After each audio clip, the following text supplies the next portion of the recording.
பண்டிதரோட வீட்ல இருந்து திரும்பி போகும்போது மந்திரத்தை சொல்லிக்கிட்டே நடந்து போகலாமேன்னு முயற்சி பண்ணினான். கண்ணை மூடிக்கிட்டா ஓம் நமோ நாராயணாய, ஓம் நமோ நாராயணாயன்னு சொல்லிக்கிட்டே நடந்து அக்கறைக்கும் போய் சேர்ந்துட்டா. அவ்வளவுதான். அன்னிலேந்து சரியான நேரத்துக்கு பால் கொண்டு வந்து கொடுக்க ஆரம்பிச்சிட்டா. பண்டிதருக்கு ஒரே ஆச்சரியம். என்னாச்சு உனக்கு? இப்பெல்லாம் சரியான நேரத்துக்கு பால் கொண்டு வந்து கொடுக்கறியே, எப்படி?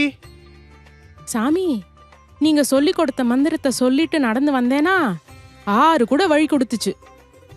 பண்டிதருக்கு தன்னோட வார்த்தையின் மேலேயே தனக்கு நம்பிக்கை இல்ல.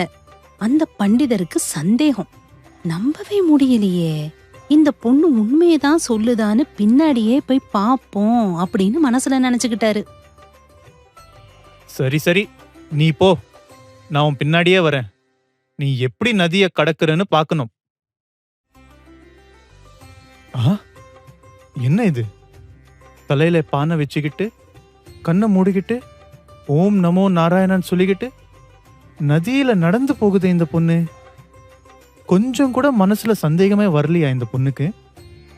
வேஷ்டி நனைஞ்சிடுமேன்னு தூக்கி பிடிச்சுக்கிட்டு காலை வச்சாரு. தோபக்கடின்னு நதியில விழுந்துட்டாரு. வெள்ளம் அவரை அடிச்சுக்கிட்டு போயிருச்சு. அவ்வளவுதான்.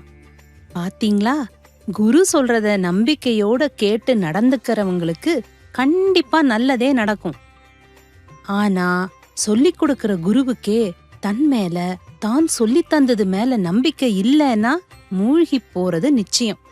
நாமெல்லாம் சுவாமி சொல்றபடி நடப்போம், நன்மை அடைவோம். ஓகேவா?